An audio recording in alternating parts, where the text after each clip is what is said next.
Today we're gonna talk about how to get an important survival skill, trade water. This motion requires very little expended energy, making it very efficient to do continuously over long periods of time if done correctly. Trading water with a relaxed sculling motion and heck beater is a more advanced skill.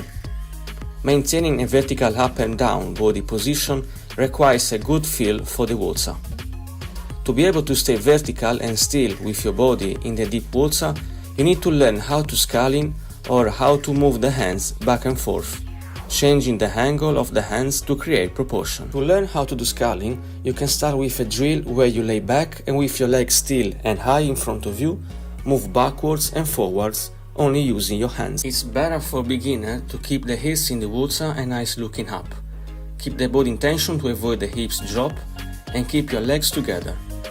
Arms close to the body, sweep in and out with the hands nice and smooth. Hand tight and strong wrist straight. Learn how to do sculling feet fast, where you move your body in direction of your feet. Try to turn around in the right and left side, and sculling with head fast, where you move your body in direction of your head. If you want to do easier, you can use a pull buoy, kept between your thighs or between your ankles. Once you get this movement and you are confident, we can start to learn how to do trade water. As you trade, your body will constantly fluctuate in buoyancy.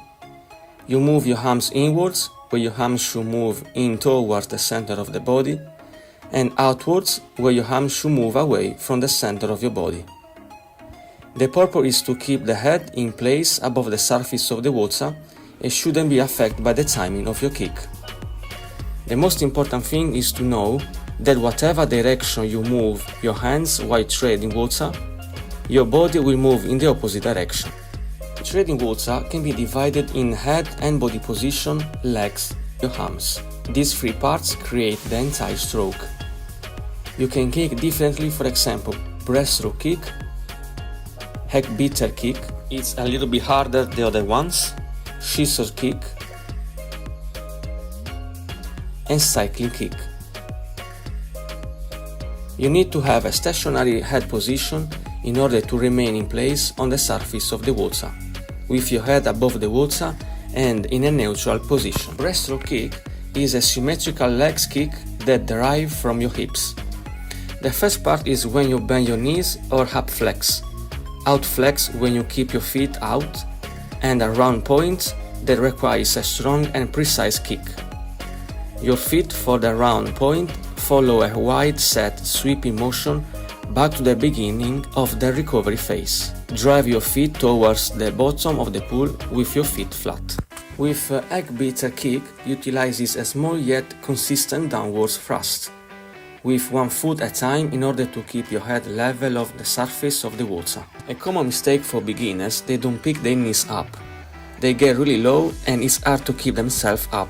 Remember to focus more on the technique rather than the speed. All these parts need to be one fluid motion. As you can see, my hands scull out and together. I can feel the pressure of the water against my hands throughout the stroke.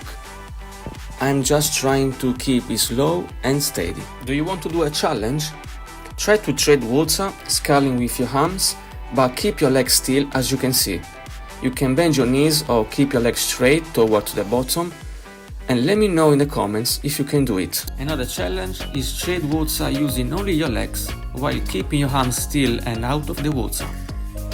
To conserve energy, you should kick more slowly and alternate your kicks with proper timing. Always ensure your head and chin remain above the water. Try keeping your legs still, one arm still, and sculling with the other arm.